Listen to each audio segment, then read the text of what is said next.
ఈ విలువైన వాక్యాన్ని మనం శ్రద్ధాభక్తులతో విని మరి దానిని పాటించేవారిగా మనందరం ఉందాం. మరి ఈరోజు ఎంతో విలువైనటువంటి మాటలను మనం జీవగ్రంథం నుండి పరిశీలిద్దాం. పాపంతో చనిపోతే పాతాళంలో బెయిలు ఉండదా అనేటటువంటి మాటలు మనం బైబిల్ నుండి పరిశీలిద్దాం. ప్రియమైన దేవుని బిడ్డలారా, పాపంతో చనిపోతే పాతాళంలో బెయిలు ఉండదా అనేటటువంటి విలువైన మాటలు మనం పరిశీలిద్దాం.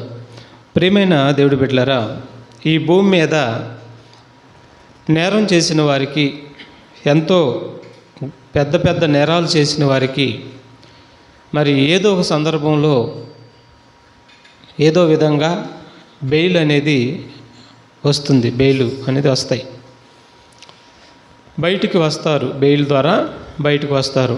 నేరం చేసిన వారు కొద్ది దినాలు జైల్లో ఉండి బెయిల్ పిటిషన్ పెట్టుకొని బయటకు వస్తారు. కానీ ఎన్నటికి యుగాలు, కోట్ల సంవత్సరాలు ఎన్నటికి బెయిల్ లేనటువంటి లోకము ఒకటి ఉంది. బెయిల్ లేదు. ఈ లోకంలో కొన్ని సందర్భాల్లో కొన్ని నేరాలను బట్టి నాన్ బెయిల్, అంటే కొన్నిటికి బెయిల్ ఉండదు, కొన్ని నేరాలకి బెయిల్ ఉండదు, కొన్నిటికి బెయిల్ ఇస్తారు. అయితే అక్కడ అసలు ఆ అవకాశం కూడా లేదు. ఎక్కడంటే నరకములో, పాతాళములో ఆ అవకాశమే లేదు. చనిపోయిన తర్వాత పాతాళంలో బెయిల్ అనే అవకాశము, రిక్వెస్ట్ చేయటం, అర్థమవుతుందా, బతిమలాడుకోవటం, ఇవేమి కూడా అక్కడ పనికిరావు అన్నాడు. ఇక్కడ ఉండగానే అన్నీ దేవుడి కోసం బ్రతకాలి. నిన్ను పంపించిందే దేవుడు ఆయన పనులు చేసుకుని ముగించుకొని రమ్మని పంపించాడు. సత్క్రియలు చేయటానికే జగత్తుకి పునాది వేయబడక ముందే దేవుడు మనల్ని ఈ భూమి మీదకు పంపించాడు. వచ్చిన మనము సత్క్రియలు చేయాలి. సత్ అనగా వాక్యం, సత్యం అనగా వాక్యపు క్రియలు చేయాలి. ఏంటి వాక్యపు క్రియలు అంటే, ఫస్ట్ ఆఫ్ ఆల్ సువార్త ప్రకటించే క్రియ ఒకటైతే, రెండోది పవిత్రంగా ఉండటం, దేవుడు ఏదైతే చెప్పాడో వాటన్నిటిని అనుసరించి నడవటము క్రియలు చేయటం. అర్థమవుతుందా? వాటన్నిటిని అనుసరించి నడవటమే క్రియలు చేయటం. ఎవరైతే ఈ క్రియలు చేయరో వారికి నమ్మిన తర్వాత కూడా దేవుడి క్రియలు చేయరో వారికి కూడా దేవుడి తీర్పు ఉంటుందన్నాడు. ఇక నమ్మని వారికి ఎటు తీర్పు ఉంది, తప్పదు అన్నాడు. అయితే మరి నమ్మినటువంటి మనం ఎలాగుండాలి? నమ్మినటువంటి మనం ఎలాగుండాలంటే ప్రతిరోజు సత్క్రియలు చేయాలి. సత్క్రియలు అంటే వాక్యపు సంబంధమైన క్రియలు. పరిశుద్ధంగా ఉండటం సత్క్రియ, యథార్థంగా ఉండటం సత్క్రియ, అబద్ధాలు ఆడకుండా ఉండటం సత్క్రియ, మోసం చేయకుండా ఉండటం సత్క్రియ. ఈ విధంగా మంచి అనేది ఏదైతే ఉందో బైబిల్ చెబుతుందో దాని అంతటిని అనుసరించి నడవటము సత్క్రియలు, మంచి క్రియలు.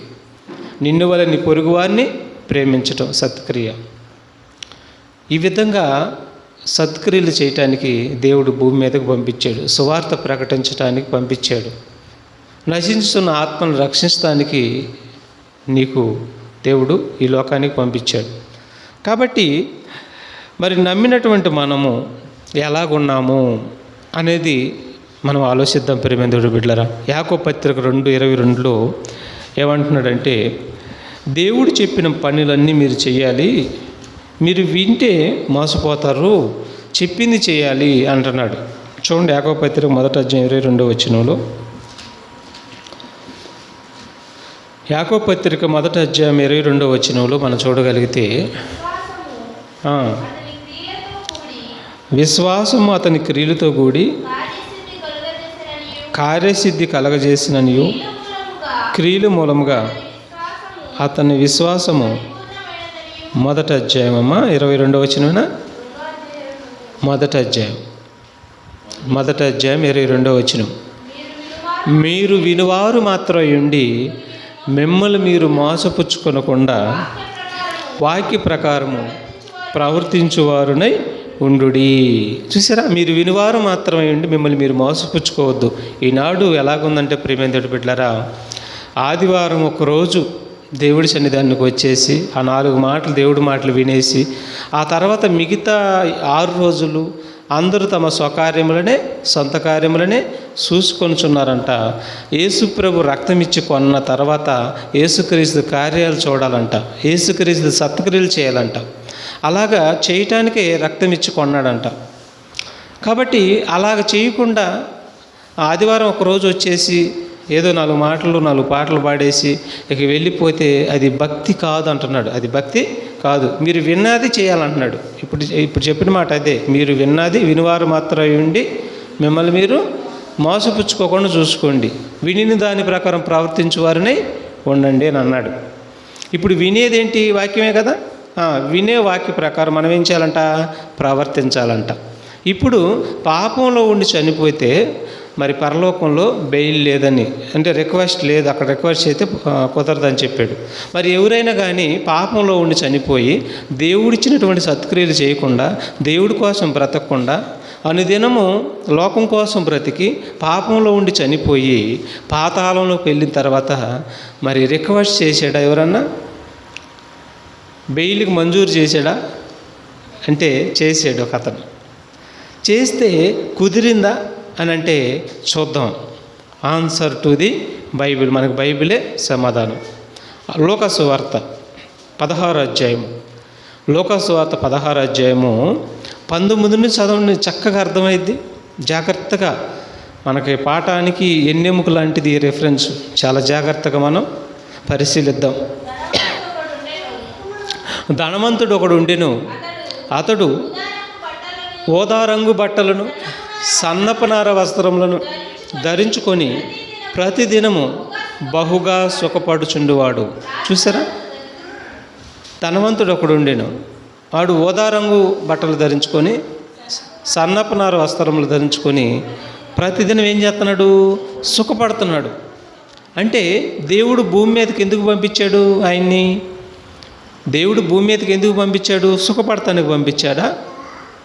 సుఖపడుతున్నాడు, దేవుడిని వదిలిపెట్టేశాడు, దేవుడిని పట్టించుకోవట్లేదు. చూసారా, దేవుడిని పట్టించుకోవట్లేదు. ఈనాడు చాలామంది కూడా దేవుడి వాక్యాలు ఇలా జరుగుతున్నా కానీ దేవుడి సన్నిధికి రావటానికి ఎంతో ఆ పని ఈ పని ఆ పని ఈ పని అని తన కాళ్ళకు వాళ్ళే ఆటంకాలుగా పరుచుకుంటున్నారు. దీనికి దేవుడికి లెక్క చెప్పాలి. రేపు తీర్పు ఉంటుంది. సృష్టిని కలగజేసిన సృష్టికర్త మాటలు వినిపిస్తున్నప్పుడు, దేవుడిని గుర్తెరిగినప్పుడు దేవుడి సన్నిధికి ఎగిరిపడి రావాలి. అవునా? దేవుడి సన్నిధికి ఎగిరిపడి రావాలి. దీని అంతటికి మనం లెక్కప్ప చెప్పవలసి ఉంటుంది. కాబట్టి ఇతను సత్క్రియలు చేయటానికి దేవుడు భూమి మీదకు పంపిస్తే, ఆయన కోసం బ్రతకమని భూమి మీదకు పంపిస్తే, ఇతను ప్రతిరోజు దేవుడిని పక్కన పెట్టేసి తన మనసులో ఉన్నది, తన శరీర ఆశలు సమస్తము తీర్చుకుంటూ పాపంలో ఉండిపోయి చనిపోయాడు. చూసారా, పాపంలో ఉండి చనిపోయాడు. ఇతను చనిపోయిన తర్వాత ఏం జరిగిందో, ఇతను దేవుడిని ఏమడుగుతున్నాడో, అబ్రహాం గారిని ఏమడుగుతున్నాడో ఒకసారి కొన్ని సందర్భాలు చూద్దాము. ముందుకు చదువు. లాజరు అను ఒక దరిద్రుడు ఉండెను, వాడు కురుపులతో నిండిన వాడై ధనవంతుని ఇంటి వాకిట పడి ఉండి అతని బల్ల మీద నుండి పడు రొట్టె ముక్కలను ఆకలి తీర్చగోరెను. అంతేకాక కుక్కలు వచ్చి వాని కురుపులు నాకెను. ఎవరమ్మ ఇతను? లాజరు గారు దేవుడి యందు నమ్మిక ఉంచాడు. దేవుడు రోగం ఉండా, బాధలుండా, ఎన్ని కష్టాలుండా, ఎన్ని తినడానికి తిండి లేకపోయినా ఈ లోకం శాశ్వతం కాదనుకున్నాడు. ఈ లోకంలో ఎన్నాళ్ళు బ్రతికినా చనిపోవాల్సిందే అనుకున్నాడు. మరి దేవుడి కోసమే ఏమిండా ఏమి లేకపోయినా దేవుడి కోసం జీవితాన్ని సమర్పించేసుకున్నాడు. కానీ ఈ ధనవంతుడు ప్రతిరోజు సుఖాన్ని అనుభవిస్తున్నాడు. దేవుణ్ణి పక్కన, జన్మనిచ్చిన దేవుణ్ణి, బ్రతుకునిచ్చిన దేవుణ్ణి ఏం చేశాడు? పక్కన పెట్టేసేసాడు. ఇప్పుడు వీళ్ళిద్దరి జీవితాల వ్యత్యాసం మనం చూస్తే, ధనవంతుడు చనిపోయాడు, తర్వాత లాజరు గారు కూడా చనిపోయారు. వీళ్ళిద్దరూ ఎక్కడికి వెళ్తున్నారో చూద్దాం. చూద్దాం. ఆ దరిద్రుడు చనిపోయి దేవదూతల చేత అబ్రహాము రొమ్మున ఆనుకొనుటకు కొనిపోబడిను. ఎవరి చేత? దరిద్రుని తీసుకొని వెళ్తానికి ఎవరు వచ్చారు? దరిద్రుని తీసుకుని వెళ్తానికి దేవదూతలు వచ్చారు. అంటే దేవుడి కోసం బ్రతుకుతున్నవాడు, ఏమి లేకపోయినా దేవుడిగా కావాలని చెప్పి బ్రతుకుతున్నవాడు కోసం ఎవరు వచ్చారు? దేవదూతలు వచ్చారు. తర్వాత ధనవంతుడు కూడా చనిపోయాడు, పాతి పెట్టబడిన. అప్పుడు అతడు పాతాళంలో బాధపడుచు కన్నులెత్తి దూరము నుండి అబ్రహాము అతని రొమ్మును ఆనుకొని ఉన్న లాజరును చూసాడు. ఏమండి, ఒక్క క్షణంలో వెళ్ళిపడ్డాడు. ఎక్కడ పడ్డాడు? నరకంలో పడ్డాడు. ఒక్క క్షణంలో దరిద్రుడు అంటే లాజరు గారు పరదైసులో పడ్డాడు. ఇద్దరు ఒక్క క్షణంలోనే వెళ్ళిపోయారు. అయితే మరి దేవుడి కోసం బ్రతికినటువంటి లాజరు గారు అబ్రహాం రొమ్మును అనుకున్నాడు. అంటే అబ్రహాం గారు కూడా పరదైసులో ఉన్నాడు. ఈ యొక్క ధనవంతుడు ప్రతిదినం సుఖాన్ని అనుభవించినటువంటి, పాపాన్ని అనుభవించినటువంటి వాడు చనిపోయిన తర్వాత దేవదూతలు రాలి అతను తీసుకుని వెళ్తానికి. దిక్కు మొక్కు లేకున్నట్టుగా చనిపోయాడు. ఒక్క క్షణంలోని పాతాళంలో పడిపోయాడు. ఇక అక్కడ ఏం జరుగుతుందో చూడండి. పాతాళ లోకంలో 3 భాగాలు ఉండేవి అని మీకు నేను చెప్పాను. పాతాళ లోకంలో 3 భాగాలు ఉన్నాయి. ఒకటి పరదైసు అంటే నెమ్మది పొందు స్థలం అంటారు. మధ్యలో అగాధం. ఇందులోనే ఈ అగాధంలోనే దేవదూతలను పంపించాడు. పడగొట్టిన దేవదూతను అందులోనే పంపించాడు. ఇక తర్వాత నరకం అంటే వేతన పరుస్థలం అని 3 ప్లేసులు అనమాట. పాతాళ లోకంలో 3 ప్లేసులు ఉంటాయి. ఇప్పుడు నీతిమంతుడు చనిపోయినేమో పరదైసుకి వెళ్ళిపోయాడు. మధ్యలోనేమో అగాధం ఉంది. ఇది దాటిన తర్వాత నరకం ఉంది. ఇప్పుడు నీతిమంతుడేమో పరదైసులో ఉన్నాడు, నెమ్మది పొందుతున్నాడు. ఈ అగాధం దాటిన తర్వాత పాతాళ నరకం ఉంది. నరకంలో ధనవంతుడు బాధపడుతున్నాడు. ఇప్పుడు ఈ నరకంలో ఉండి ఈ అగాధం అవకడ పరదైసు ఉంది. అక్కడి నుండి పిలుస్తున్నాడు అబ్రహాం గారిని. ఎవరు? ధనవంతుడు వేతన పడుతూ పిలుస్తున్నాడు, రిక్వెస్ట్ చేస్తున్నాడు. మధ్యలో అగాధం ఉంది కదా, అగాధం తర్వాత పరదైసు ఉంది. అక్కడికి పిలుస్తున్నాడు. అక్కడి నుండి ఇప్పుడు ఏం జరుగుతుందో చూద్దాం. తండ్రివైన అబ్రహామా, నా యందు కనికరపడి తన వేలి కొనను నీళ్ళలో ముంచి నా నాలుకను చల్లార్చుటకు లాజరును పంపుము. నేను ఈ అగ్ని జ్వాలల్లో యాతన పడుచున్నానని కేకలు వేస్తున్నాడంట. ఏమండి, ఇక్కడ చూడండి, దేవుడి దగ్గరికి రావాలంటే ఎంత బాధగా ఉందో చూసారా మనుషులు. దేవుడి సన్నిధానానికి వేగిరిపడి రావాలండి. జనంనిచ్చింది ఆయనే, బ్రతుకునిచ్చింది ఆయనే, నీళ్లు, ఆహారం, భోజనం సమస్తం పోషిస్తున్నది ఆయనే. దేవుడి సన్నిధికి రావాలంటే ఏగిరిపడి రావాలి. అక్కడికి వెళ్ళిన తర్వాత నీకు అవకాశం లేదేక. అక్కడికి వెళ్ళిన తర్వాత అవకాశం లేదు. ఏ క్షణాన వస్తానో నేను అని తెలియదని చెప్తున్నాడు. అమ్మ ఆరోగ్యం, నేను దొంగ వలె వస్తానని చెప్తున్నాడు. ఎట్లా వస్తానంట? నేను దొంగ వలె వస్తానని చెప్తున్నాడు. ఏ క్షణాన నేను వస్తానో తెలియదు అన్నాడు. మీరు మరి ప్రతిరోజు ఎట్ట ఉండమన్నాడు? రెడీగా ఉండమన్నాడు. ఇప్పుడు ఒక బస్సు దగ్గరికి ఎక్కాలి, మరి ఎట్ట ఉంటాం మనం? రెడీగా ఉంటాం లేదా? అశ్రద్ధగా ఉంటే ఆగిద్దాం మన కోసం? మరి చూడండి ఎంత అశ్రద్ధగా ఉండారో ఈనాడు. అశ్రద్ధ. కానీ వీటన్నిటికీ చాలా తీవ్రతమైన పరిణామాలు ఎదుర్కోవాల్సి వస్తుంది. ఒకరోజు కాదు, ఒక సంవత్సరం కాదు, కోటి సంవత్సరాలు కాదు, యుగాలు బాధను అనుభవించాల్సి ఉంటుంది. ఇతను ఎంత బాధ అనుభవిస్తున్నాడో చూడండి. ఇప్పుడు అడుగుతున్నాడు, బెయిల్ అడుగుతున్నాడు. అయ్యా, రిక్వెస్ట్ అడుగుతున్నాడు. అయ్యా, ఇదిగో నాకు ఆ లాజర్ గారి యొక్క బొటన వేలి నుండి కొంచెం నీటి చుక్క నాకు గొంతు తడుపుకోవటానికి ఇప్పించాయని అడుగుతున్నాడు. అంటే అంత వేదన పడుతున్నాడు అక్కడ. అంటే నీటి చుక్క కూడా దొరకదు. ఎక్కడైతే బొంగలు తాగుతాం మనం, అంతేనా? బాటిల్ లీటర్లు నీళ్ళు తాగుతాం. అక్కడైతే చుక్క కూడా గతి లేదు. ఇక ఏమి లేదు, ఇక అయిపోయినట్టే. అందుకే జాగ్రత్తగా బ్రతకమంటున్నాడు. అక్కడ నిత్యం నువ్వు బతకాలంటే, నిత్య జీవం నీకు కావాలంటే ఇక్కడ నువ్వు చాలా జాగ్రత్తగా బ్రతకాలి. ఇక్కడ కానీ నువ్వు దేవుడి కోసం సమృద్ధిగా బ్రతకపోతే నీకు అసలు చుక్క నీరు కూడా ఉండదు. అక్కడ ఇంకేముండదో చూడండి. అందుకు అబ్రహాము, కుమారుడా, బాగా వినండి, ఈ మాట అర్థం చేసుకోండి. అబ్రహాం గారు అంటున్నాడు ఆ ధనవంతుడితోటి, కుమారుడా, నీవు నీ జీవితకాలం నీకు ఇష్టమైనట్టు సుఖం అనుభవించితివి. అలాగునని లాజరు కష్టము అనుభవించినని జ్ఞాపకం చేసుకునుము. ఇప్పుడైతే వాడు ఇక్కడ నెమ్మది పొందుతున్నాడు. ఎవరు? దేవుడి కోసం బ్రతికిన లాజర్ గారు ఏమనిపిస్తున్నాడు? నెమ్మది పొందుతున్నాడు. ప్రతిరోజు పాపం చేస్తూ బ్రతికినటువంటి ఆ ధనవంతుడు చనిపోయినాక ఏమనిపిస్తున్నాడు చూడండి. నీవు యాతన పడుతున్నావు. అతను చచ్చిపోయి సుమారండి ఇప్పటికీ సుమారు 3000 సంవత్సరాలు ఇంచుమించు సుమారు. అప్పటి నుండి ఇప్పటి వరకు కూడా అతను కాలుతూనే ఉన్నాడండి. ఎవరు? రోజు సుఖాన్ని అనుభవించి పాపం చేసి చనిపోయినటువంటి ఆ ధనవంతుడు 3000 లేక 2000 పైబడి ఆ సంవత్సరాలు, అన్ని సంవత్సరాల నుంచి ఇప్పటి వరకు వేదన పడుతూనే ఉన్నాడండి. రిలీఫ్ లేదు. చూడండి, ఇవాళ వచ్చిన ఎండ ఎట్టుంది, వడగాలి ఎట్టుంది, చిన్నగా లేదు, బెత్తరపోయారు ఈనాడు. కొంచెం అంత తీవ్రతగా ఎండ తగిలితేనే అల్లాడిపోతే అక్కడ నిరంతరం కాలుతూ ఉండాలంట, నిరంతరం వేడేనంట, అక్కడ చల్లదనం అనేది లేదు. అంత బాధపడుతున్నాడంట. అప్పుడు అన్నాడు అబ్రహాం గారు, చూడండి, అంతేకాక ఇక్కడ నుండి మీ వద్దకు దాటగోరు వారు దాటి పోజాలకుండినట్లు అక్కడ నుండి వారి వద్దకు దాటి రాజాలకుండినట్లును మాకును మీకును మధ్య మహా అగాధం ఉన్నదని చెప్పాను. చదవాలి. చెప్పాను. అప్పుడు అందుకు అతడు, తండ్రి అలాగైతే, చూడండి ఇప్పుడు ఎర్జీ పెడుతున్నాడు, రిక్వెస్ట్ చేస్తున్నాడు.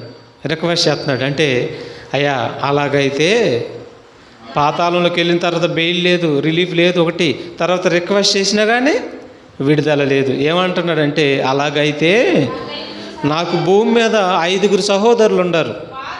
వారును, చూడండి, పాతాళానికి వెళ్ళిన వాడికి చుక్కలు కనిపిస్తున్నాయి, పాతాళానికి వెళ్ళిన వాడికి దడపడుతుంది. ఇక్కడ ఉన్న వాళ్ళకేమో భయం లేదు. చూసారా, భయం లేదు. పాతాళం అంటే దెయ్యానికి భయం, పాతాళం అంటే వణుకుతుంది. దేవుడితో ఏమంటుంది? యేసుప్రభుతో దెయ్యం ఏమంటుంది? దావీదు కుమారుడా, మా కాలం ఇంకా రాకముందే పాతాళానికి పంపించడానికి మా దగ్గరికి వచ్చావా? మా కాలం ఇంకా కాలం ఉంది, అప్పుడు పంపిస్తావు. ఇప్పుడు కాలం రాకముందే మమ్మల్ని వచ్చావా అని అడుగుతున్నాయి, భయపడతాయి పాతాళానికి అవి. కానీ మనం ఇంకోటి ఏం చేయాలి? మనం ఈ భూమి మీద ఉండగానే, జీవం ఉండగానే ఇల్లు చక్క పెట్టుకోవాలి. జీవం పోయిందా? దీపం ఉండగానే ఇల్లు చక్క పెట్టుకోవాలి. దీపం పోయిందా? కుదరదు. కాబట్టి ప్రియమైన బిడ్డలారా,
చదువమ్మా.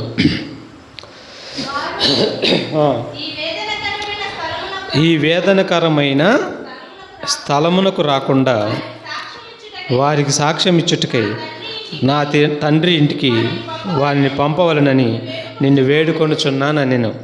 అందుకు అబ్రహాము వారి యొద్ద, బాగా వినండి, ఇక్కడుండగానే నీ బోధకుడి మాట మీరు వినాలి.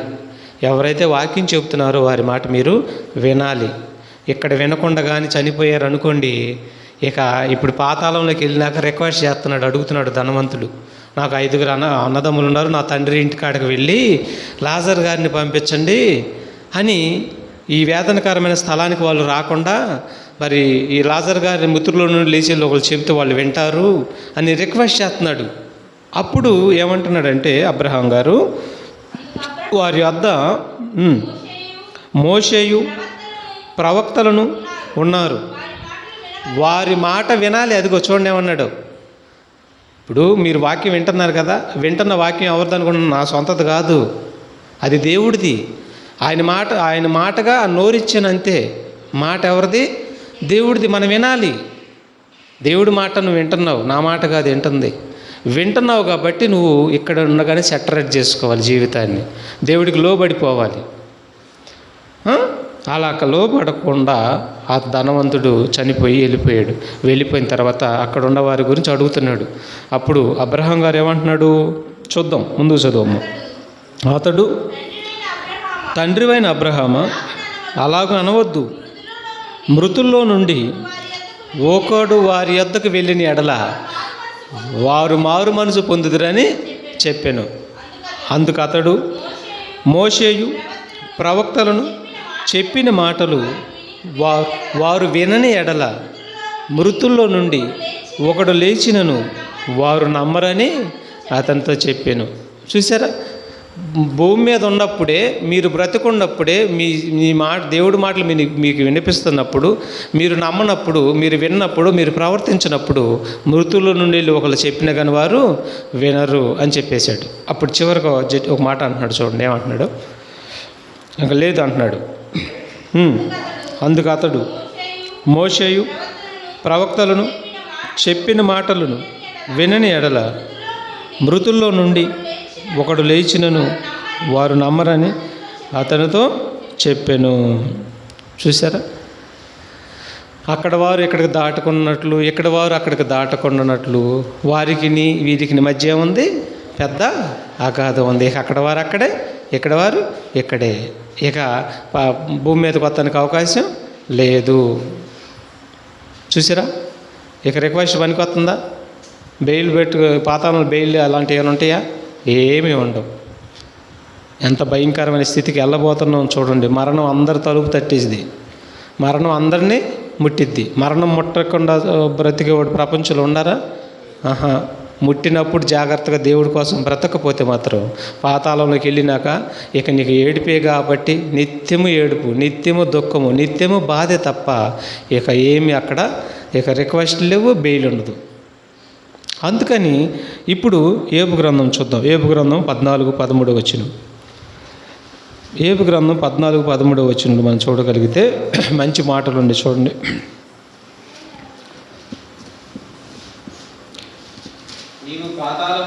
నీవు పాతాళంలో నన్ను దాచిన ఎడల ఎంతో మేలు, నీ కోపము చల్లారు వరకు. ఏమన్నాడు? 14 అధ్యాయం 13 వచ్చిన అదనే చదువుతుంది. 14:13 ఏబు గ్రంథం చదువు మళ్ళా.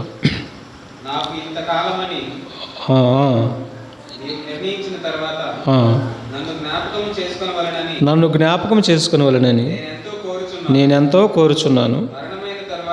మరణమైన తర్వాత నరులు బ్రతుకుదురా? అలాగుండి ఎడల నాకు విడుదల కలుగు వరకు నా యుద్ధ దినములన్నీ నేను కనిపెట్టి ఉందును. 21:13 కూడా చూడండి ఒకసారి. 21:13 ఏబు గ్రంథం 21:13 ఏమంటున్నాడు చూడండి.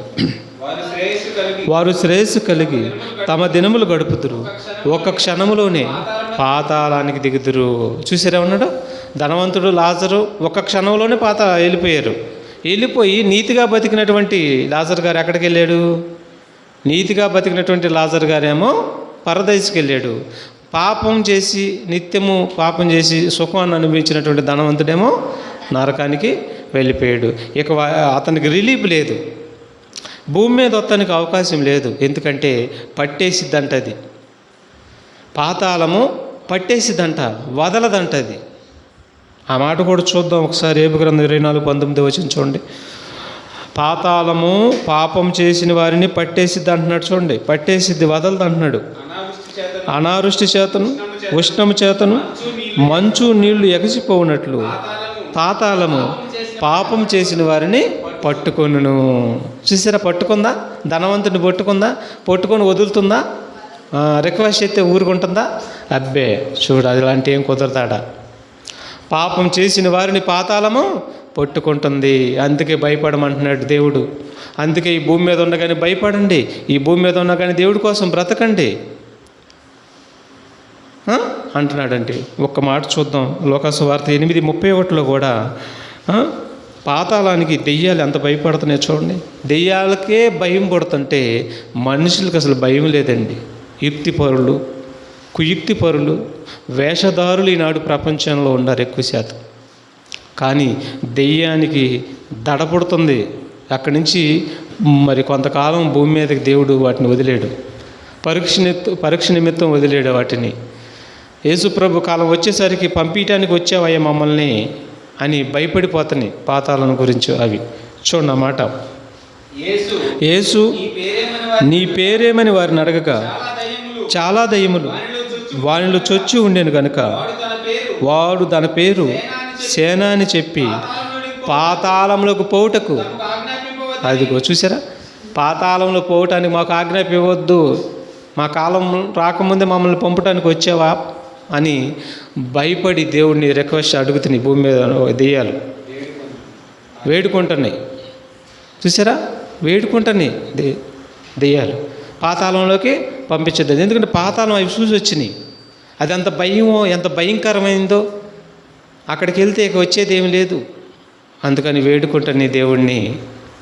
మరి అలాంటి పరిస్థితులకి, అలాంటి ప్రాంతానికి వెళ్ళబోతున్నారు మనిషి. భూమి మీద ఉండగానే యేసుక్రీస్తు వలె బ్రతకాలి మనం. అర్థమవుతుందా? యేసుక్రీస్తు వలె మనం బ్రతికితేనే దాని నుండి తప్పించుకుంటాం. వేషధారులుగా బ్రతికితే ఇక లేదు, ఇక రాము. అందుకని జాగ్రత్తగా ఉండాలి ప్రియమైన బిడ్డలారా. ప్రసంగి 6:12 చూడండి. ప్రసంగి 6:12 మనం చూడగలిగితే, 6వ అధ్యాయము 12 నీడవలే తమ దినములన్నీ వ్యర్థముగా గడుపుకును మనుషుల బ్రతుకునందు ఏది వారికి క్షేమకరమైనదో ఎవరికి తెలియను. వారు పోయిన తర్వాత ఏవి సంభవించునో వారితో ఎవరు చెప్పగలరు? చూసారా ఉన్నాడు. వారు పోయిన తర్వాత ఏమి సంభవించిద్ది మనుషులకి ఏమైనా తెలుసా? మనుషులకి ఏమీ తెలియదు. కానీ దేవుడు తన గ్రంథంలో రాయించాడు. మనుషులు చచ్చిపోయినాక ఏం జరిగిద్దో రాయించాడు. ఏం జరిగిద్దని చెప్పాడు? పాపంలో ఉండి చనిపోతే ఒక్క క్షణంలోనే పాతాళంలోకి పడిపోతారు, నరకంలో పడిపోతారని చెప్పాడు. ఒక్క క్షణంలోనే చెప్పాడు. పడిపోయిన తర్వాత పాతాళం వదిలిద్దని చెప్పాడా? వదలదు అని చెప్పాడు. అక్కడ రిక్వెస్ట్ చేస్తే సరిపోయిద్దా? కుదిరిద్దా? కుదరదు. బతివులాడితే కుదిరిద్దా? బెయిల్ కుదిరిద్దా? ఎవరు ఇచ్చేవాళ్ళు లేరాడ. అంటే నరుడు చనిపోయినాక ఏం జరిగిద్దో ఈ ప్రపంచానికి అర్థం కాలేదు కాబట్టి, తెలియలేదు కాబట్టి, ఇవాళ చస్తే రేపు 2 బాబాయ్ అంటున్నాడు. ఏమంటున్నాడు? ఇవాళ చనిపోతే రేపు 2. ఇవాళ చనిపోతే ఈరోజే ఉంది నీకు ఏంటది బాధ. ఒక్క క్షణంలో పడిపోతావు వెళ్ళి. ఆరని అగ్ని తీరని బాధ ఉంది, ఒక్క క్షణంలో వెళ్ళిపోతారు. అంత బాధ పెట్టుకొని ఇవాళ చస్తే రేపు 2 బాబాయ్ అంటున్నాడు. ఆ బాబాయికి తెలియదు, ఈ కొడుక్కి తెలియదు ఆ బాధ ఏంటో. దేవుడు చెప్పాడు, మనం ఖచ్చితంగా వినాలి ప్రియమైన దేవుడి బిడ్డలారా. ఇక తర్వాత చూడండి ఏమంటున్నాడు. ఏబు గ్రంథం 7వ అధ్యాయము 8-10 వరకు మనం చూద్దాం. త్వరగా చదవాలి. నన్ను చూసి వారి కన్ను ఏమండి పాతాళానికి వెళ్ళిన తర్వాత ఇక భూమి మీదకి రావడానికి ఇక అవకాశము లేదు. పంపించేవాళ్ళు లేరు, బెయిల్ లేదు, రిక్వెస్ట్లు పనికిరావు, బతిమలాడటం పనికిరాదు. ఏదైనా భూమి మీద ఉండగానే నీ జీవితాన్ని జాగ్రత్తగా పవిత్రంగా కాపాడుకుంటేనే. కన్ను మూసేవ పాపంలో ఉండి ఇక నీ గతి అయిపోయినట్టు అన్నాడు. యుగ యుగాలు బాధ. ఇక 60 సంవత్సరాలు నువ్వు అనుభవించిన పాపానికి బాధ ఎంతకాలం? యుగ యుగాలు బాధ. ఒక మాట చెప్తాను, 5 నిమిషాల సుఖంలో ఎయిడ్స్ తెచ్చుకుంటే, మనిషి ఎయిడ్స్ తెచ్చుకున్నాడు అనుకోండి, బాధ ఎంతకాలం? చచ్చినంతకాలం బాధే. అలాగే 60-70 సంవత్సరాల కోసం ఈ దేవుడి దృష్టిలో గంటన్నర ఈ జీవితం. ఈ బాధ తెచ్చుకున్న తర్వాత ఏడు పాపం చేస్తున్నట్టు దాని ఫలితం ఎంతకాలం అంటే యుగ యుగాలు అనుభవించాలి. అవసరమా చెప్పండి? మన ఎంతటాలం అండి? చూడండి ఇక్కడ ఏమన్నాడు, ఇక రావటం కుదరదు అంటున్నాడు. నన్ను చూసి వారి కన్ను ఇక మీదట నన్ను చూడదు, నీ కన్నులు నా తట్టు చూసిను కానీ నేను ఉండకపోదును. మేఘము విడిపోయి అదృశ్యమగునట్లు పాతాళములకు దిగిపోయినవాడు మరి ఎప్పుడునూ రాడు. అతనికి ఎన్నడను తన ఇంటికి రాడు, అతని స్థలమును అతనికి ఎన్నడను ఎరగదు, మరలా ఎరగదు, కనపడడు, ఇక రాదు. ఎందుకు రానిది? అది ఏంటది? పాతాళం రానిచ్చిదా? పాపం చేసిన వారిని పాతాళము పట్టుకుంటుంది, క్యాచ్. ఇక రానిది అంటున్నారు. చూసారా ఎంత భయంకరమైన పరిస్థితులు ఉండే? చూడండి యోబు గ్రంథం 10వ అధ్యాయము 20-22 వచనం కూడా చూడండి ఒకసారి. యోబు గ్రంథం 10వ అధ్యాయము 20-22 వచనాన్ని కూడా మనం చూడగలిగితే ప్రియమైన బిడ్డలారా, నా దినములు కొంచెమే కదా. అదిగో చూసారు ఏమన్నాడు? తిరిగి వెలుపలికి రాజాలని దేశమునకు, అంధకారము మరణాంధకారం గల దేశమునకు, కటికి చికటే గాఢాంధకారమైన దేశమునకు, భ్రమ పుట్టించు మరణాంధకారమైన దేశమునకు, వెలిగే చీకటి గల దేశమునకు నేను వెళ్ళక ముందు కొంతసేపు నేను తెప్పరిల్లినట్లు నన్ను విడిచి. ఏమన్నాడు ఇక్కడ? ఫస్ట్ మాట ఏమన్నాడు? తిరిగి రాని దేశం. తిరిగి రాని దేశం అంట అది. పాతాళ లోకము తిరిగి రాని దేశం అంట. అందులోకి వెళ్తే ఇక తిరిగి వత్తాలు ఉండదు. మరి ఏముండిద్ది అక్కడ? నిరంతరం ఏముండిద్ది? ఏడుపు, పొలుగొరుటు, బాధ, వేదన, ఆ వేడికి తట్టుకోలేక కేకలేయటం నిరంతరం మిగిలేది అక్కడ అయ్యే. అందుకని ఏడుండగానే తప్పించుకోమంటున్నాడు. దేవుడి మాటలు దివ్య ఔషధాలు, పరలోకం నుండి వచ్చినటువంటి ఔషధ మూలికలు దేవుడి మాటలు చిన్నగా సిల్లీగా తీసేసుకుంటుంది ఈనాడు ప్రపంచం. అర్థం కావట్లా, దేవుడి మాటలు అర్థం కావట్లా. కానీ చనిపోయిన మరుక్షణమే అర్థమైపోతాయి. ఎవడు కాపాడలేడు. నీకు కోట్ల డబ్బులుండా, నీకు పెద్ద పెద్ద బిల్డింగులు ఉండా, నిన్నెవడో కాపాడలేడు. ధనవంతుడే పోయి ఏం చేస్తున్నాడు? నా వేదన చెందుతున్నాడు. అందుకని మారాలంటున్నాడు. యోబు గ్రంథం 16:22 వచనం కూడా చూద్దాం. యోబు గ్రంథం 16:22 వచనం. కొద్ది సంవత్సరములు గతించిన తర్వాత తిరిగి రాని మార్గమున నేను వెళ్ళుదును. చూసారా? కొద్ది సంవత్సరాలు 60-70 సంవత్సరాలు గతించిపోతాయి. ఇక నేను చేస్తాను, చనిపోయినాక ఎక్కడికి వెళ్తాను? తిరిగి రాని మార్గమున వెళ్ళిపోతాను అంటున్నాడు. చూడండి ప్రియమైన దేవుడి బిడ్డలారా, ఎంత భయంకరమైన పరిస్థితి చచ్చిపోయిన తర్వాత. ఇది తప్పించుకోవాలంటే యేసే మార్గం. అందుకన్నాడు యేసు, నేనే మార్గమును జీవమును సత్యమునై ఉన్నాను, నా ద్వారా తప్ప తండ్రి ఎదుగు ఎవడనో వెళ్ళలేడు. నా మాట వింటేనే, నా ఆజ్ఞలు గైకుంటేనే, నా చిత్త ప్రకారం పాటిస్తేనే దేవుడి ఎద్దకు వెళ్ళిపోతారు మోక్షరాజ్యానికి. లేదంటే నిత్య నాశనానికి వెళ్తారని చెప్పాడు. ప్రాణం పెట్టిన ప్రాణదాత. ఇంకా చూడండి ఇర్మియా గ్రంథం 22:10 వచనం చూడండి. రాసుకోండి, మాటలు రాసుకొని మీరు ఇంటికి వెళ్ళినాక చక్కగా చదువుకోండి. ఇర్మియా గ్రంథము 22:10 వచనం. చనిపోయిన వారిని గూర్చి ఏడవవద్దు, వాని గూర్చి అంగలార్చవద్దు, వెళ్ళిపోవచ్చున్న వాని గూర్చి బహురోదనము చేయుడి. వాడు ఇక తిరిగి రాడు, తన జన్మభూమిని చూడడు. ఇక తిరిగి రాడు. వెళ్తామే కానీ రాటాలు ఉండవు. ప్రమాదకరమైన స్థలం, డేంజరస్ స్థలం అది. వెళ్తే మూసేసిద్ది. ఆత్మ వెళ్ళిన వెంటనే మూసేసిద్ది. ఇక విడిచిపెట్టదని చెప్పేశాడు.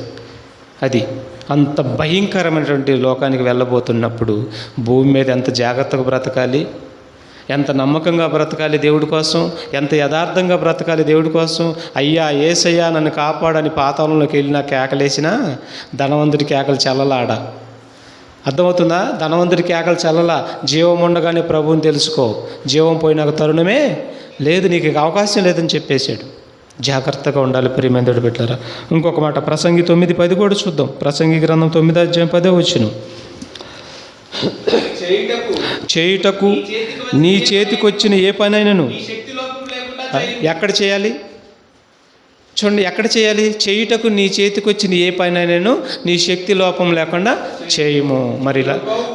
మరి లక్ష్మక్క మరి పరిచర్య చేస్తుంది, మరి అక్కగారు ఎడుంటే మరి శుభ్రంగా ఊడుస్తుంది.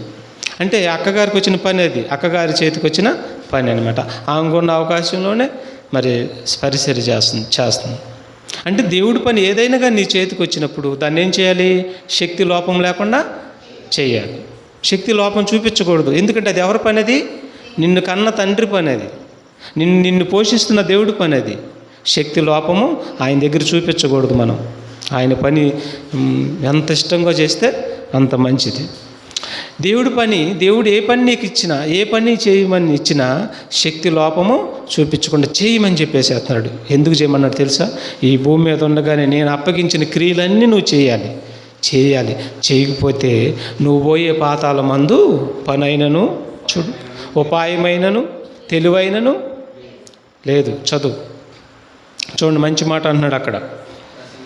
ప్రసంగి 9:10 చేయుటకు నీ చేతికి వచ్చిన ఏ పనైనను నీ శక్తి లోపం లేకుండా చేయు. నీవు పోవు పాతాళము నందు పని అయినను ఉపాయమైనను తెలివైనను జ్ఞానమైనను లేదు. ఇక్కడే ఉన్నాయి అన్నీ.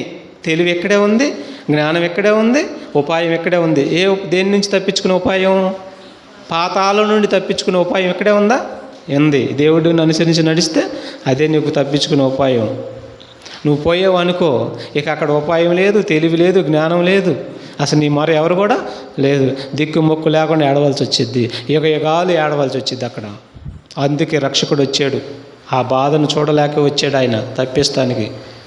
కానీ ఈ లోకానికి వెర్రితనంగా ఉంది ఆయన్ని గురించిన వార్త. ఈ ఎర్రితనం ఏంటో, ఈ ఎగతాలు చేయటం ఏంటో కన్ను మూసిన మరుక్షణమే మాత్రమే అర్థమైద్ది. అప్పుడు క్షమించాయంటే కుదరదు. ఇప్పుడు చెప్తే ఏమన్నా నువ్వు తర్వాత క్షమించమని అడిగితే కుదరదు. అందుకని ఇప్పుడే మనం వినాలి.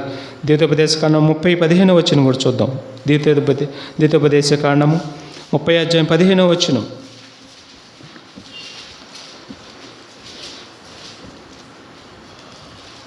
త్వరగా చదువు. చూడుము నేడు నేను జీవమును మేలును మరణమును కీడును నీ ఎదుట ఉంచి ఉన్నాను. చూసారా ఏమేమి ఉంచాడంట? ఏమేమి ఉంచాడు? జీవము మేలు, నువ్వు మరణమును కీడును. నీకేది కావాలి? ఏది కావాలి? నిద్రపోబాకండి. నీకేది కావాలి? కీడు కావాలా? మరణం కావాలా? మేలు కావాలా? జీవం కావాలా? జీవం కావాలా? అయితే దేవుడి కోసం బతుకు. దేవుడు ఏది చెబితే ఆ పని చెయ్యి. దేవుడు ఏ పని నీకు అప్పగిస్తే ఆ పని చెయ్యి. శక్తి లోపం చూపించబాగా. జీవం కోరుకుంటే యేసుని ప్రతిరోజు వెంబడించు. నువ్వు జీవం కోరుకోకుండా లేదనుకో, నీకు మరణం ఉంది, తర్వాత నీకు కీడు ఉంది. అది తర్వాత ఇంకో మాట సామెతల గ్రంథం 15:24 ముగించుకున్నాం. ఇంకా సామెతల గ్రంథం 15:24 చూడండి. మరి దాని నుండి తప్పించుకోవాలంటే మార్గం ఏంటి అంటే నీకు బుద్ధి కావాలన్నాడు.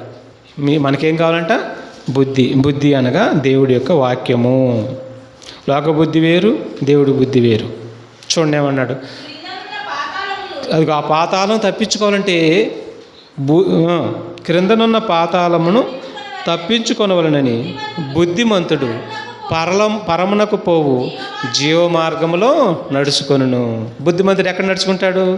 పరమునకు పోవు జీవ మార్గంలో నడుచుకుంటాడు. బుద్ధిహీనుడు అంటే ధనవంతుడు ఎక్కడ నడుచుకున్నాడు? ప్రతిరోజు సుఖాన్ని అనుభవిస్తూ నరక మార్గంలో నడుచుకున్నాడు. అతను బుద్ధిహీనుడు. బుద్ధిమంతుడు పరమునకు పోవు జీవ మార్గంలో నడుచుకును. మరి మనం బుద్ధిమంతులుగా ఉండాలి. బుద్ధిమంతులు అంటే అర్థం ఏంటంటే వాక్యాన్ని తెలిసిన వారు, వాక్య ప్రకారం నడిచేవారు, వాక్యం చెప్పింది చేసేవారే బుద్ధిమంతులు. ఈ లోక బుద్ధి గురించి దేవుడు మాట్లాడుతున్నా. ఈ లోకంలో మనం ఏమంటాం? అబ్బా అది అతను భలే బుద్ధిమంతుడు, అదిగో ఆయన భలే బుద్ధిమంతుడు అంటాం. ఏమో మన ఎదుటి బుద్ధిమంతుడిగా ఉంటున్నాడేమో. అయితే దేవుడి దృష్టిలో బుద్ధిమంతులు కావాలి. దేవుడు అప్పగించిన ప్రతి మాట వినే విషయంలో బుద్ధిమంతులు కావాలి. ప్రియమంతుడు వాళ్ళే పరమునకు పోవు జీవ మార్గంలో నడుచుకుంటారంటండి. ఇంకొక మాట కూడా చూద్దాం. సామెతల గ్రంథం 10:17 వచనం. సామెతల గ్రంథం 10:17 వచనం చూడండి. ఉపదేశమును అంగీకరించువాడు జీవ మార్గంలో ఉన్నాడు, గద్దింపునకు లోబడిన వాడు త్రోవ తప్పితే ఎక్కడికి వెళ్ళిపోతాడు? పడిపోతాడు. ఉపదేశమును అంగీకరించిన వాడు ఎక్కడున్నాడు? జీవ మార్గంలో ఉన్నాడు. అంటే నువ్వు ఉపదేశాన్ని అంగీకరిస్తున్నావా? దేవుడు ఏదైతే చేయమంటున్నాడో అది చేస్తున్నావా? ఏదైతే చేయమంటున్నాడో అది చేయటమే ఉపదేశం అంగీకరించటం. ఉపదేశాన్ని అంగీకరించిన వాడు ఎక్కడున్నాడు? త్రోవ తప్పిపోతాడు, నరకానికి పోతాడు. కాబట్టి ఇప్పుడు మనం గద్దించినప్పుడు లోపడుతున్నావా? దేవుడికి లోపడుతున్నావా? ఉపదేశాన్ని అంగీకరిస్తున్నావా? ఒకసారి చూసుకోవాలి. దేవుడు చెప్పిన ప్రతి మాటను మనం అనుసరించి నడవాలి. మాట విషయంలోనూ, చూపు విషయంలోనూ, ఆజ్ఞలు గైకొనే విషయంలోనూ చాలా జాగ్రత్తగా మనం ఉంటేనే పరలోకానికి వెళ్తాం. ప్రియమైన బిడ్డలారా, పౌలు గారు చూడండి. పౌలు గారు ఎలా బ్రతుకుతున్నాడు? ఉపదేశం అంగీకరించిన పౌలు గారు, యేసుప్రభు మాటను అంగీకరించిన పౌలు గారు ఎలాగ బ్రతికాడో 1 కొరింథీ పత్రిక 15:31 వచనం చూడండి. మరి మన వల్ల ఆయన కూడా బాప్తీసం తీసుకున్నాడు. మరి ఉపదేశాన్ని అంగీకరించాడు, దేవుడి మాటలను అంగీకరించినటువంటి పౌలు గారు ఎలా బ్రతికాడో చూడండి. అలాంటి జీవితం మనకుంటే మన కోసం పరదైస్ రెడీగా ఉంది. అలాంటి జీవితం లేకపోతే మన కోసం పాతాళము రెడీగా ఉంది. అక్కడికి వెళ్తే బెయిల్ ఉండదు, గుర్తుపెట్టుకోవాలి. అక్కడికి వెళ్తే రిక్వెస్ట్లు పనికిరావు, బతివులాడుకోవటాలు పనికిరావు, నిత్య వేదనే అన్నాడు. ఇప్పుడు పౌలు, ఉపదేశమును అంగీకరించిన పౌలు ఎలా బ్రతుకుతున్నాడు చూడండి. 1 కొరింథీ 15:31. సహోదరులారా, మన ప్రభు అయిన క్రీస్తు యేసునందు మిమ్మల్ని గూర్చి నాకు కలిగి ఉన్న అతిశయం తోడు నేను దినదినమును చనిపోవచ్చున్నానని చెప్పుదును. ఏ విషయంలో? పాపం విషయంలో, ఈ లోక మాలిన్యం విషయంలో, ఈ లోకంలో ఉన్నటువంటి పాపం విషయంలో నేను దినదినం ఏమైపోతున్నాను? చనిపోతున్నాను. నేను ఎప్పుడైతే బాప్తీసం తీసుకున్నానో అప్పుడు పరిశుద్ధాత్మని వరాన్ని పొందుకున్నాను. నేను ఇక దేవుడి కోసం బ్రతుకుతున్నాను. బ్రతుకుడు క్రీస్తు అయితే నాకు సావు అయితే లాభం అన్నాడు. నేను క్రీస్తు కోసం బ్రతుకుతున్నాను కాబట్టి నాకు ఇప్పుడు సావు వచ్చినా లాభం అన్నాడు. మనకు ఆ కమిట్మెంట్ ఉందా? మనకు ఉండాలి ఆ కమిట్మెంట్. బ్రతకాలి క్రీస్తు కోసం. సావు లాభం అయిందండి. సావు ఎవరైనా లాభం అనుకుంటారా? సావు రాకూడదు అనుకుంటారు కదా. సావు ఇంటికే వెళ్ళకూడదు అనుకుంటారు. కాదు, నిజంగా క్రైస్తవుడికి సావే లాభం, నిత్య జీవమే వాళ్ళకి లాభం. అదనమాట. తర్వాత లోకాసువార్త మనందరి గురించి ఎలా బ్రతకమంటున్నాడో లోకాసువార్త 19:23 చూడండి ఒకసారి. 9:23 లోకాసువార్త 9:23. మరియు ఆయన అందరితో ఇట్లా ఎవడైనను నన్ను వెంబడింపగోరిన ఎడల తన్ను తాను ఉపేక్షించుకొని ప్రతిదినము తన సిలువను ఎత్తుకొని నన్ను వెంబడింపవలెను. చూసారా? ఎవడైనను నన్ను వెంబడింపగోరిన ఎడల తన్ను తాను ఉపేక్షించుకొని తన సిలువను ఎత్తుకొని, తన సిలువ అంటే మీ శ్రమలు, మీ బాధలైనా కష్టాలైనా మీ బాధలు మీరు భరిస్తూనే నన్ను వెంబడించాలంటున్నాడు. ప్రతిదినం నన్ను వెంబడించాలంటున్నాడు. కానీ మనం ఏం చేస్తున్నాం? వారానికి ఒకసారి కూడా వెంబడించడానికి బాధపడుతున్నాం కదా. వారానికి ఒకసారి కూడా వెంబడించలేకపోతున్నామే. ఎలాంటి క్రైస్తవులు అవుతాం మనం? అలాగా కుదరదండి. కానీ బాధ గురించి చెప్పాడు, బాధ ఉందని చెప్పాడు. తెలిసినా కూడా మనం సెటరేట్ అవ్వకపోతే, జాగ్రత్త పడకపోతే, తెలిసి బుద్ధిపూర్వకంగా మనమే పాపం చేసిన వారు అవుతాం. దానికి అసలు క్షమాపణే లేదు. ఈ 2 అంతల కీడు వాళ్ళు అనుభవించవలసి ఉంటుంది. అందుకని జాగ్రత్త పడి ప్రియమైన బిడ్డలారా, పాపంతో చనిపోతే పాతాళంలో బెయిల్ లేదు. రిక్వెస్ట్ లేదు, బతిలాడుకున్నా పనికిరాదు. అందుకని యేసు ప్రభు మాట మనం విందాం. బాప్తీసం తీసుకున్న వారందరికీ ఆయన ఒక ఆజ్ఞ జారీ చేశాడు. చివరిగా ఆ మాట చదువుకొని మనం ప్రారంభ ప్రార్థన చేసుకున్నాం.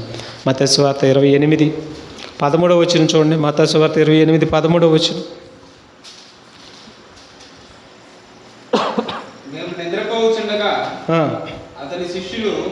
మేము నిద్రపోచుండగా అతని శిష్యులు రాత్రి వేళ వచ్చి 28 అధ్యాయం మత్తయి సువార్త 28:19. కాబట్టి మీరు వెళ్ళి 28:19.